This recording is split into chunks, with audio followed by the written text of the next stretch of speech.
down and shut up. Give it to me, give it to me, give it to me, give me peace. Why so serious? You take the blonde and I'll take the one in the tailor. This is Sparta! I'll have what she's having. Welcome to another installment of the Screen Squad podcast. Well, I guess I'm not going to have my cohorts here with me today, but we did try to live stream, and apparently I failed again, and it's horrible. It only captured my sound, didn't capture everyone else's, so it's garbage. I'm still learning on how to do this whole live stream thing, but I am going to be talking about the season 2 of the Mandalorian. It culminated with an amazing ending.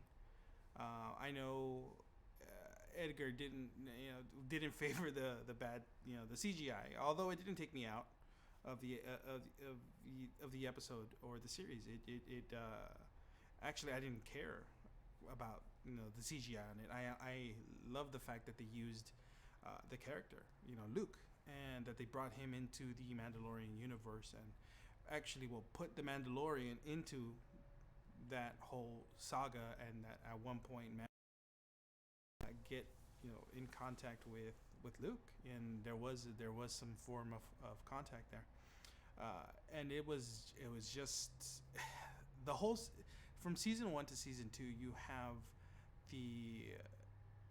have the building of a world with the Mandalorian, and season 1 was very episodical. It was just go to this planet, do this mission, go to this planet, do this mission, while still having the child Grogu's story there as well. But season 2, they really did kick it up a notch with action, with the visuals, with the story, where it all still following the Grogu saga, where he needs to go, and we're getting introduced to more and more characters, revisiting old characters. Amazing fight scenes, just so much fun. You have a fan favorite character, Ahsoka, showing up. You have Luke Skywalker being redeemed at the very end for the Last Jedi, and being redeemed from the Luke that we ended up getting was not the Luke that we deserved.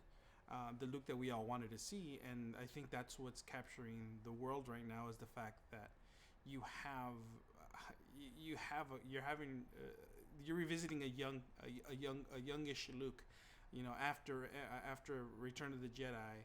You have Jedi Master Luke showing up at the very end and just wrecking shop, and just really showing us the elegance of the use of a lightsaber again. When the original trilogy, was very slow moving, there was no real finesse. Then you have the prequel trilogy that has these amazing choreographed lightsaber scenes, fight scenes, and you get a nice blend of it here at the end of the Mandalorian story. And I'm sure, for those who don't know, I'm sure the Mandalorian. We have Jin, who is bounty hunter at the beginning of the series, and ultimately just tasked to retrieve the child, Grogu in this case, and he grows an attachment and a love for him that very much like father son or older brother type of relationship, to where cut to chapter 16, you feel that heartbreak that he has to let him go to become to fully train to be a Jedi. And who knows what the future for Grogu holds. He does go with Luke, as Luke is starting up the Jedi Academy again. He has students, which at a certain point in the future will include Kylo Ren, who does destroy the newly built Jedi temple that Luke builds. So is Grogu dead? Does Grogu die? Where does Grogu go by the end? By the events of Force Awakens? Where is he? We don't know. We don't know any of that yet. And the way this episode ended was very much felt to me at least. It felt very much like a series finale, but with a lot of plot lines that hadn't been filled in that I'm assuming are going to be filled in other ways by the other shows, that the other million shows that Lucasfilm announced recently. But it's a lot of it's a lot to look forward to. It's a great time to be a fan of Star Wars again, where the sequel trilogy probably didn't sit well with a lot of people. The Disney Plus TV shows, the episodic nature of these shows lends to telling longer stories, telling one story through 8 chapters or 8 episodes, and that really is paying off because we're able to get quality like The Mandalorian, and we're gonna get the Obi-Wan show that's going to take place between the events of was it episode 3 and A New Hope, episode 4.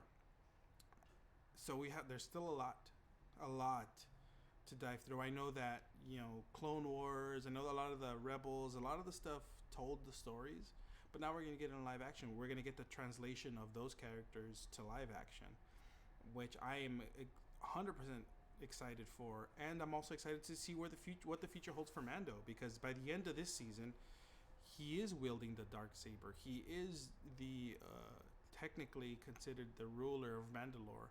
He's going to have to fight Bo-Katan because she's the princess of Mandalore. So there is going to be a power struggle. Is that what's going to be talked about in the Book of Boba Fett? Is the Book of Boba Fett its own thing? Is it considered Mandalorian : Book of Boba Fett?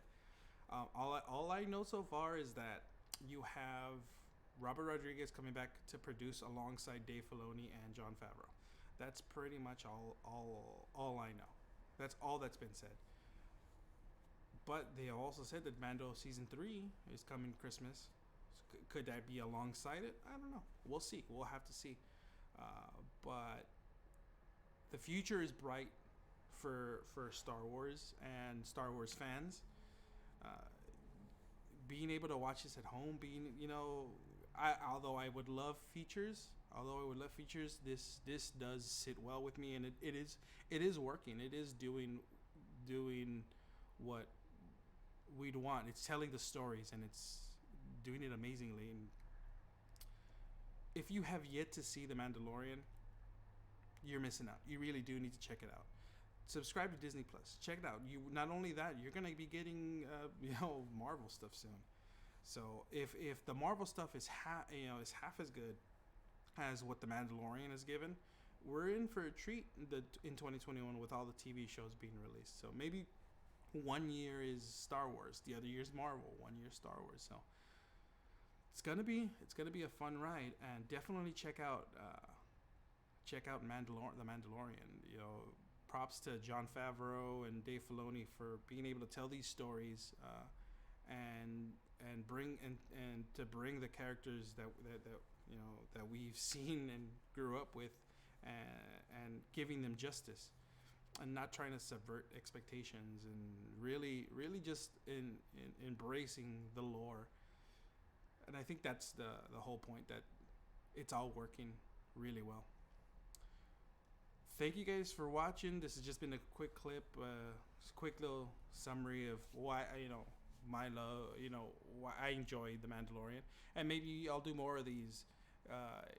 I definitely want to do one in regards to Solo, a Star Wars story, because it's one of those movies that I enjoy, that I think isn't given that much credit, but it's a very enjoyable movie.